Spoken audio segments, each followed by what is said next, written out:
the future. Machines designed to serve humans are being programmed to turn against them. What about these chips? Turn any domestic computer into a killing machine. Someone must stop the madman who started it all.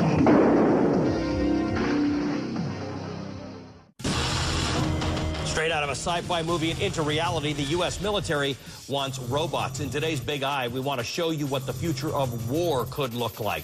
First, let's start with who is in charge of technology development for the military. That is the U.S. Defense Advanced Research Projects Agency, or DARPA, an agency that is the stuff of mystery novels.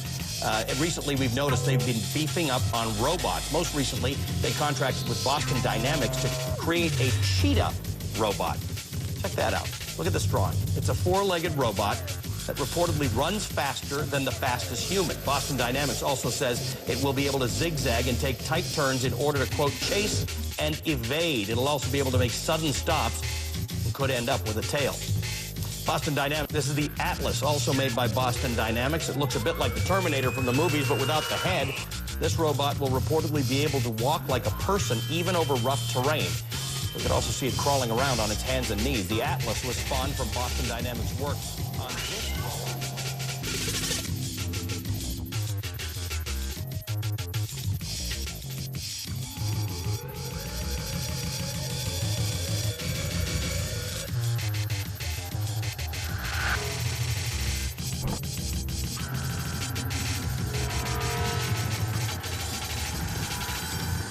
When I started stealing, I stole miles past. And now stealing your mind. Giving it a well-needed science lesson.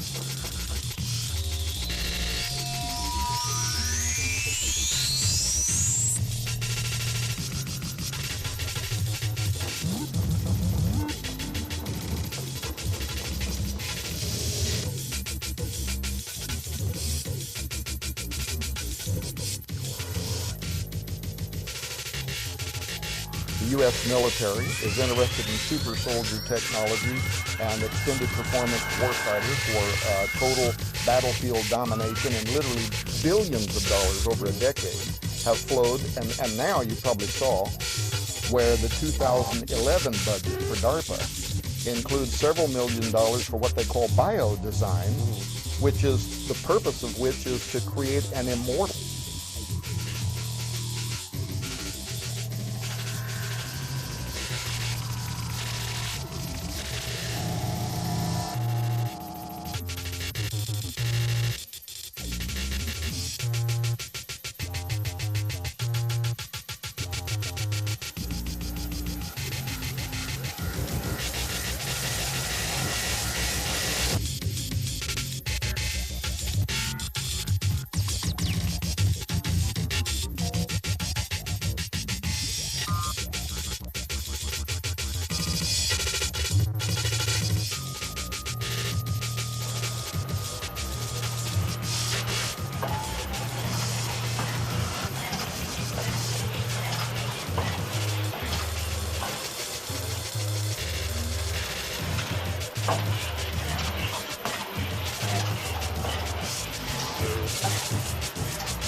Meet Cronus, a humanoid robot that's built more like you than any other. Its design copies human anatomy, from its flexible spine complete with vertebrae to a gliding shoulder blade. Researchers used plastic to create its bones. Kite line was used to make artificial tendons, while elastic cords give muscles their bounce. Making its body look human is one thing, but recreating how we move is much more complex. The team plans to recreate this by programming the electric motors that drive the robot's joints. Future versions should interact with their environment very much like humans do. And with some artificial intelligence, Cronus may behave more like us too. Members within government, there are members within our universities. Some of our leading law schools are advocating now towards the transhumanist philosophy, and the philosophy is really very simple, that we no longer need to wait on the daunting pace of natural evolution, but we have science now at our disposal, that ever since the mapping of the human genome and the genetic sciences came alive, this vision began basically coalescing into a new religion, a new philosophy that says we can take evolution into our own hands now through rewriting our DNA, genetically altering ourselves, other kinds of science, nanotechnology, neuropharmacology, neurosciences, brain-machine interfacing.